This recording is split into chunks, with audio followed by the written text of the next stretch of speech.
Salam dəyərli yoldaşlar, hər birinizi xoş gördük. Bugünkü mövzumuz faiz nisbət tənasübdür.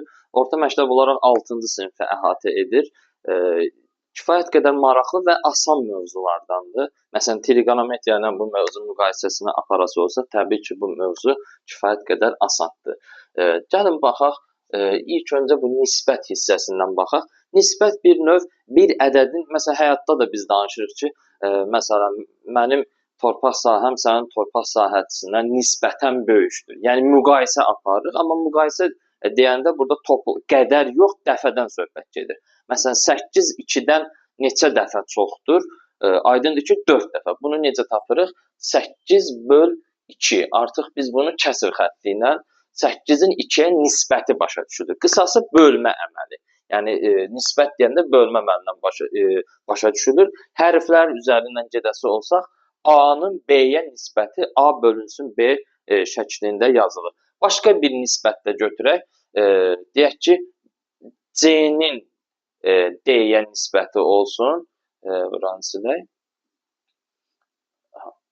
Çünki təkcə 8-i 2-yə bölməklə 4 almırıq da. Məsəl üçün, deyək ki, 16-nı biz 4-ə bölməklə də 4 ala bilərik. Yəni ki, eyni bir sonsuz sayda ədədlərin nisbətindən biz danışa bilərik.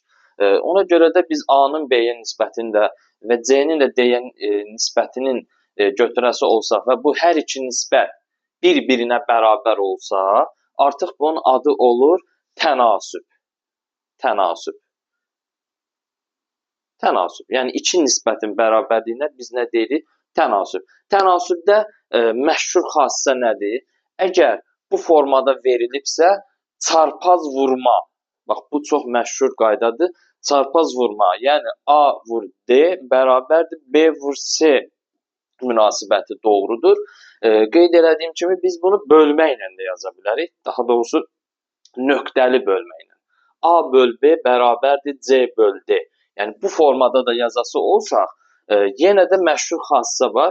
Kənar hədlərin hasili orta hədlərin hasilindən bərabərdir. Yəni bunu məncə eşitməyən yoxdur. Kənar hədd deyəndə A və D başa düşülür, orta hədd deyəndə B və C başa düşülür.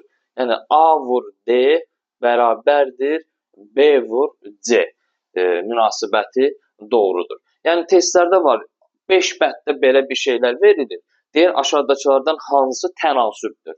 Bir-bir onu yoxlamağa ehtiyac yoxdur ki, bunu buna bölək, bunu buna bölək və bunlar bərabərdirsə deməli tənasübdür. Xeyr, müqayisə belə deyə bilər ki, vurma əməli bölmə əməlindən daha rahatdır, daha tez başa gəlir. Ona görə kənardakıları vurursunuz, bir də ortadakıları vurursunuz. Əgər bunlar bərabərdirsə, deməli tənasübdür. Tez bir dənə misal yazaq, bu dediyimizin nəzəri hissəsidir. Buna və buna aid misal yazaq. Misal 1. Məsələn, bu formada olana yazaq. Bu forma demək, bu kəsr xətti ilə deyək və yaxud da ki, adi kəsrlə olan forma. Məsəl üçün, ən məşhur misal növlərindən biri. Bax, bu tip suallardan qaçış yoxdur. Bunlar hər zaman düşəcək. X minus 3 bölünsün 5 bərabər 3-də 7. Direkt çarpaz vururuq. Yəni, riyaziyyat belədir ki, elə misallar var ki, tipindən asılı olaraq. Yəni, başqa yola getməyə ehtiyac yoxdur. Bir dənə yol var və ondan biz direkt getməliyik. Elə misallar da var ki, məsələn, sinifdə 10 nəfər varsa, hər uşağın özünün yanaşması ola bilər. Yəni, 10 cürə həll ola bilər. Yəni ki, bu tip misalları fərqləndirmək lazımdır. Bu tənasübdə bircə dənə yol var. Çarpaz vuracaqsan. 3x çıx 9 bərabərdir. 5-i 7-yə vuracaqsan neçə edəcək? 35. 3x bərabərdir. 35-in üstünə 9 gəlirik. 40. 4 eləsin. X də bərabərdir. 44 böl 3. Yəni biz buradan x-i tapmış olduq. Yəni x-i qiymətinin 3-də 44 olduğunu, yəni şərt deyil mütləq bölünsün. Təsadüfən indi 3-də 44 alındı və yaxud da ki, bunu qarışıq kəsr şəklində göstərə bilərik. 44-ün içində 3, təbii ki, neçə dəfə götürək? 13, yox, 14 dəfə götürsək, 14 tam 3-də 1. Çünki 3-ü 14-ə vuranda 42 edər. Yox, 14 tam 3-də 2. Tez o biri misala da aid yazaq, yəni bu formu nöqtəli kəsrə də yazaq. Misal 2, məsəl üçün belə bir şey olsun. 3 bölünsün 8 bərabərdir x bölünsün 12. Bax, belə bir kəsr olsun. Burada da yenə x-i tapmaq üçün kənar hədlərin hasilini orta hədlərin hasilinə bərabər eləməlisin. 8-i x-ə vursan 8x, 3-ü 12-yə vursan 36. Bax, bunu sizin xətrinizə neçə eləyək? 9 eləyək. 9 eləyək ki, yaxşı ədəd olsun. Aha. 9 vur x 36, aydın ki, x bərabərdir 4. Bax, bu tiplidən də 4-ü tapmaq olar. Davam edək, davam edək. Yəqin ki, qeydlərinizi götürürsünüz. Təmiz silək bunu. Ən məşhur misal növlərindən davam edirik. Məsəl üçün, belə yazır. A böl B böl C bərabərdir 3 böl 5 böl 7 olarsa və A plus B plus C deyək ki, 45 olarsa, A-nı tapın. A-nı tapın. Və yaxud B-ni tapın. Və yaxud C-ni tapın. Kifayət qədər rahat sual. Yəni, yenə də bir yolu var. Qeyd edim ki, bu yazılışın əvəzinə bəzən bunu verə bilərlər. Baxın, A böl 3 bərabərdir B böl 5 bərabərdir C böl 7. İndi siz formatı yadda saxlayın. Var bu forma A, B, C. Bu demək ki, A birinciyə uyğundur, ikinciyə, üçüncüyə. Burada da A məxrəci 3-dür deyə 3-ə uyğundur, yəni düz mütənasibdir. B 5 ilə, C də 7 ilə düz mütənasibdir. Düz mütənasib nədir? Yəni biz burada K ilə ifadə edəcəyik. Yəni A olacaq 3K, fərqi yoxdur. Ya belə yazıb, ya belə, eyni şeydir. B olacaq 5K, C olacaq 7K. Düzdürmü? Düzdür. İndi bunların cəmi deyir ki, neçədir? 45 olarsa. Gəlin biz də bunları cəmləyək. 3K plus 5K plus 7K bərabərdir neçə olsun? Deyir 45-dir. 15K 45 K3. Əslində K tapılandan sonra bütün misallarda demək olar ki, misal həll olunmuş sayılır. Yerdə qalır bir dənə onları yerinə qoyub yazmaq. A 3K olduğuna görə 3 vurulsun 3 neçə olacaq? 9. Məsələn, bəzən belə deyə bilər, ulduz qoyaq buna. Məsəl üçün deyə bilər ki, B çıx C-ni tapın. Burada da siz yenə 7-ni 3-ə vur, ya C çıx B, B çıx C, fərqi yoxdur. 5-i 3-ə vurub B-ni tapa bilərsiniz. 7-ni 3-ə vurub C-ni tapa bilərsiniz. Sonra onlar çıxmaq mümkündür. Amma bir tık qabağa düşmək olar. Elə B-dən C-ni çıxanda, bax B-dən C-ni, yəni 5K-dan 7K-nı çıxası olsaz, nə qalır ki 5K-dan 7K çıxanda? Mənfi 2K. Yəni, balacadan böyüyü çıxmanın qaydasını bilirik. Böyükdən balacanı çıxıb, böyüyün işarəsini yazırıq. Mənfi 2K, mənfi 2 vurulsun 3. Dedim, mənfi 6. Buna deyirlər kiçik hilələr. Yəni, ayrı-ayrı tapıb çıxmaqdansa, çıxıb birbaşa cavabı tapırıq. Belə, bu tip misallarda həll etmiş oluruq. Həmçinin bunun şərtini də belə də qoya bilər. Bax, eyni misalın şərtini belə qoya bilər. Ulduz qoyuram. Deyə bilər ki, A, B, C ədədləri 3, 5, 7 ilə düz mütənasibdir. Düz mütənasibdir.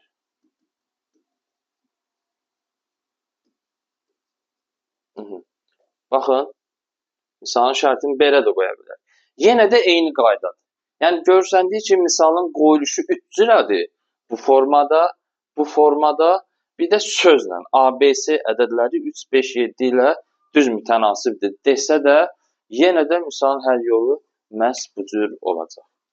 Solar, qeyd elədik ki, burada düz mütənasibdir deyil. Birdən tərs mütənasib də olur. Diqqət edək o məsələlərə, diqqət edək. Misal indi necə gəlirsə o olsun. Məsələn, deyə bilər ki,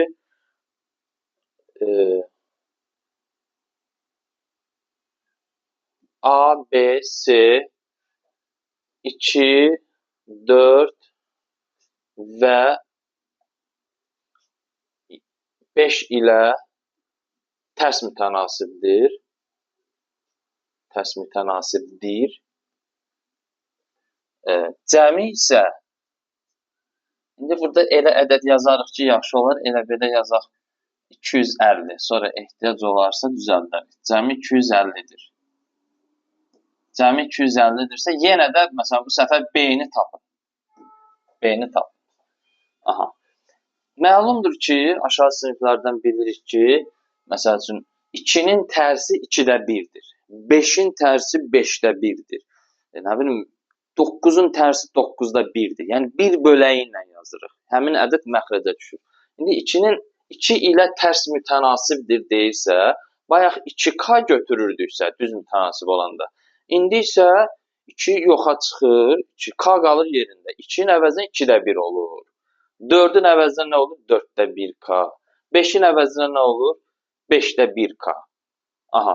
Cəmi deyir neçədir? 250. İndi ehtiyac olsa dəyişərik. Aha. Təbii ki, bu qaydanı da toplamalıdır biz bilirik. Bundan əvvəlki mövzuda adi kəsirlərin toplanması və çıxılması mövzusundan biz bilirik. Ortaq məxrəc nə olsun? Ortaq məxrəc 2-yə və 4-ə və 5-ə bölünən ədədimiz təbii ki 10 yox 20 olacaq. Çünki 10 4-ə bölünməyəcək, amma 20 bunların hamısına bölünür. 20-ni 2-yə böləndə 10K, 20-ni 4-ə böləndə 5K, 20-ni 5-ə böləndə isə neçə K düşür? 4K. 250. Hesablayaq. 20-də 10K-nın üstünə 5K plus 4K. Neçə eləsin bu? 19K. Gəlin bu 250-ni 190 edək. Ki, tez, misal tez bitsin. Rahat ədədlər olsun. 190, bunun da 190. Dedim, axı, ehtiyac olsa dəyişərik. Bərabərdir 190. Və sonra tez bunları ixtisar gedəcək. Burada 10 qalacaq. K bərabərdir 20-ni 10-a çarpaz vuracaq. Neçə edəcək? 200. Deməli, K-mız 200-dür. B-ni deyirsə, B-miz nəyə bərabər idi? 4-də 1 K idi da, elə deyilmi? Buna görə 4-də 1-i tapdığımız K-ya 200-ə vuracaq. Cavab 50. Analoji qaydada A-nı da tapa bilərik, C-ni də tapa bilərik. Yəni, burada bu tip misallar artıq yekunlaşdı. Yəni, düz mütənasib dedi, tərs mütənasib dedi. Tərs mütənasib ümumiyyətlə nədir? Bu barədə birazdan yenə danışacağıq. Yəni ki, bir var kəmiyyət, kitabın qiyməti deyək ki, nə qədər çoxdursa, məndəki pulda, məsəl üçün, mən bir gedirəm kitab mağazasına kitab alıram. Nə qədər çox pul versəm, bir o qədər çox kitab alıram. Yəni, bu sadə bilmədir. Yəni, pulum sayı çoxaldıqsa, kitabımda alacağım kitabların sayı da çoxalır. Bu düz mütənasib. Elə yeri gəlmişkən o barədə danışaq. Bir də var ki, kəmiyyətin biri artanda o biraz azalır. Ən məşhur misal sürət məsələsidir. Məsələn, siz avtomobildə hərəkət edən zaman avtomobilinizin sürətini artıran zaman gedəcəyiniz yerə daha tez çatırsınız. Anlaşılırmı? Deməli, parametrin sürət artır, zaman azalır. Artıq bunlar arasındakı olan əlaqə tərs mütənasib əlaqədir. Elə, gəlin elə o şəkildə də davam edək. İndi mən bu tip tərs və düz mütənasiblərin məsələləri bir-birinə oxşardır. Sadə bir incəliklə onu seçmək lazımdır. İndi özünüz təyin edin. Bax, eyni şeyləri yazacağım. 4 kitab 32 manatdırsa, deyək ki, bəs 7 kitab neçə manatdır? Bunu 10 edək. Ola bilsin, yenə dəyişiklik edərik. Başqa bir misal. 4 fəhlə bir işi 32 saata görürsə,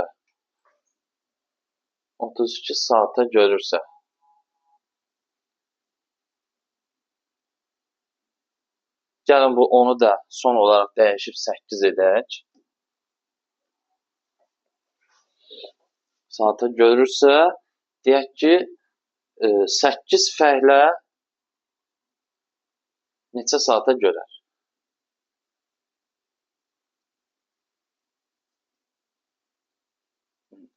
Və yaxud da ki, bunu traktorla əvəz edə bilərik. 4 traktor bir işi 32 saata görürsə 12, daha doğrusu 8 traktor neçə saata görə. Yəni sözləri dəyişmək olar. Diqqət edək. Və hər ikisində tənasüb qurulur. Tənasüb qurmağı da biz bilək. 4 kitab 32 manat. Bəs 8 kitab neçə manat? X manat. Bax, bu quruluşa, bu sxemə tənasüb deyilir. Çox da məşhurdur, çox da əlverişlidir. Düz, burada artıq uşaqlar, burada da tənasüb qurulur. Marağa baxın siz. 4 fəhlə bir işi 32 saata görürsə, bəs 8 fəhlə neçə saata görər? X saat. Riyaziyyatda da bir şeyi bilmirsənsə, X-dən oraya yazırsan. Baxın uşaqlar, məsələ budur ki, biz bunu təyin edək görək. Hətta tənasüb qurandan sonra da sən onu başlaya bilərsən təyin etməyə ki, görəsən bu parametrlər arasındakı əlaqə düz asılıdır, yoxsa tərs asılıdır. Bax, bunu təyin etmək lazımdır. Uşaqlar, bu düz asılıdır. Bu da tərs asılıdır. Deyə bilərsiniz, niyə? Baxın, məntiqlə düşünək. 4 kitaba bayaqki məsələdir, 32 manat pul verirsə, sizcə daha çox kitab alanda biz daha çox pul verməli, yoxsa daha az? Təbii ki, daha çox. Belə çıxır ki, kitabların sayı çoxalırsa, ona ödəyəcəyimiz pul da çoxalır. Hər iki parametr eyni anda çoxalırsa, deməli bu parametrlər bir-birindən düz asılıdır. Düz asıllar isə çarpaz vurulur. Çarpaz vurulur. Çarpaz vurulur. Sadə bir məntiq. 4 vurulsun x bərabərdir 8 vur 32. Bax, bunu hesablayanda verəcək 64 manat. Buradakı parametrlər isə tərs asılıdır. Niyə? Məntiqlə düşünək. Məsəl üçün 4 nəfərik, bir işi bizə tapşırıqlar 32 saata görürük. Bizə yeni bir əlavə qüvvə gəldi. Məsələn, 4 nəfər idi, oldu 8 nəfər. Sizcə yenə biz eyni işi 32 saata bitirərik, yoxsa daha az? Təbii ki, bizim gücümüz çoxaldığına görə, işçi qüvvəmiz çoxaldığına görə işi tez tamamlayacağıq. Məsəl üçün, dediyimiz kimi, yəni axşama kimi normalda tamamlamalı olsaydıq, tamamlamalıydıq, amma indi əlavə güc gəldiyinə görə, işçi qüvvəsi gəldiyinə görə biz məsələn nahara kimi qurtarmış oluruq. Bu da həmin məntiqdir. Tərs mütənasib olduqlarına görə də bu qarşı-qarşıya və yaxud düzünə vurulur, elə deyilir. Düzünə vurulur. Düzünə vurulur. Düzünə nədir? Yəni 4 vur 32, yəni elə qarşı-qarşıya bərabərdir 8 vurulsun x. 8 vurulsun x. Məsələn, burada da 8 ilə 32 gedir, nə qalır? 4. 4-ü 4-ə vurursunuz, 16. Və həqiqətən elədir. Baxın, burada kitabların sayı 2 dəfə artdı, ona ödəyəcəyimiz pul da 2 dəfə artdı, 64. Amma burada gücümüz 2 dəfə çoxaldı, dəfədən danışırıq biz, qədərdən yox. Ona sərf etdiyimiz zaman isə 2 dəfə azaldı. Anlaşılırmı? Bax, bu tip məsələlər məşhurdur, hər sınağa da düşür, buraxılışa da düşür, bloka da düşür. Ona görə də bunları artıq siz məlumatınız oldu. Testlərini də işləyə-işləyə artıq sizdə vərdiş yaranmış olacaq. Hələlik bu qədər, növbəti dərslərimizdə görüşərik.